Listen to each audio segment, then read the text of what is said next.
NSR agro farm থেকে আমি নাজমুল আপনাদেরকে জানাই শুভেচ্ছা ও স্বাগত। আজ আমি পার্সিমন গাছের সায়ন কিভাবে এক দেশ থেকে আরেক দেশে নিয়ে আসা যায় তার একটা ভিডিও পোস্ট করব। মেনলি হলো আমাদের দেশে যে পার্সিমনগুলো আছে সেগুলো উন্নত জাত না।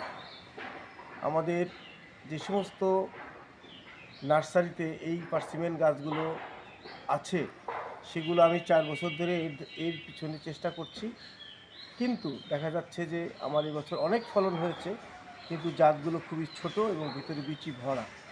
সেই প্রেক্ষাপটে আমরা যদি জাপান, কোরিয়া, আমেরিকার থেকে এই সায়নগুলো নিয়ে আসতে পারি তাহলে আমার জাতগুলো, অর্থাৎ গাছ আছে জাতের অভাবে আমার এখানে স্প্রেড হচ্ছে না, অথবা ইন্ডিয়ার হিমাচল প্রদেশ থেকে যদি আমরা এই সায়নগুলো নিয়ে আসতে পারি এবং এখানে সেট করতে পারি তাহলে পার্সিমনের নতুন ভ্যারাইটি দ্বার উন্মোচন হবে এবং ঘরে ঘরে পার্সিমন করা যাবে। কিভাবে সায়নটা আনা যায় সেটা আমি দেখাচ্ছি। মোটামুটি আপনার 1 থেকে 7 দিন এইভাবে আনলে সায়নটা ঠিক থাকে।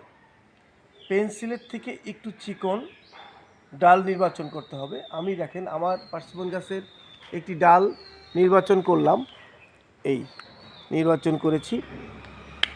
এই ডালটা আমি পলি দিয়ে মোড়াবো। এত বড় ডাল যদি আপনারা বিদেশ থেকে না আনতে পারেন, এটা near about 1 feet 12 inch 1 feet হবে। এটাকে আপনি 6 ইঞ্চি করে কেটে নেন।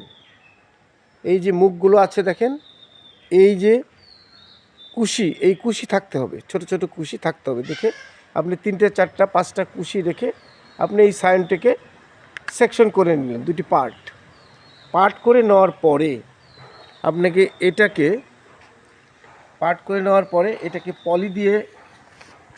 পলি দিয়ে আপনাকে সম্পূর্ণ পেঁচাতে হবে।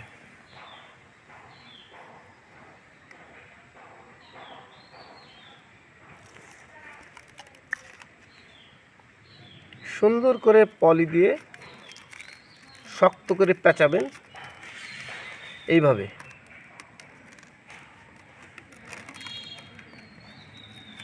পেঁচানো হয়ে গেল, এটা পেঁচানো হয়ে গেল,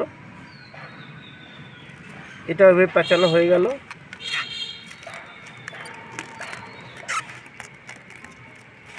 এভাবে পলি দিয়ে সুন্দর করে পেঁচিয়ে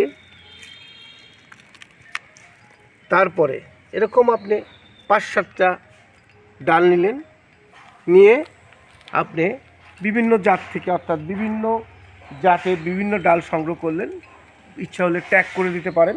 তারপরে আপনারা এরকম পলির মধ্যে নিলেন, এরকম পলির মধ্যে নিয়ে এটাকে সুন্দর করে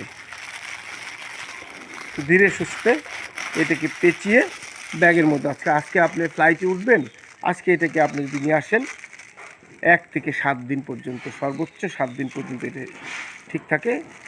বাংলাদেশে আনার পরে এটাকে আপনি পার্সিমন গাছে যদি স্থাপন করতে পারেন গ্যাপটিংয়ের মাধ্যমে, তাহলে আমার দেশে উন্নত জাতগুলো স্প্রেড হবে। ধন্যবাদ সবাইকে, ভালো থাকবেন, আমার চ্যানেলটিকে সাবস্ক্রাইব করবেন। আল্লাহ হাফেজ।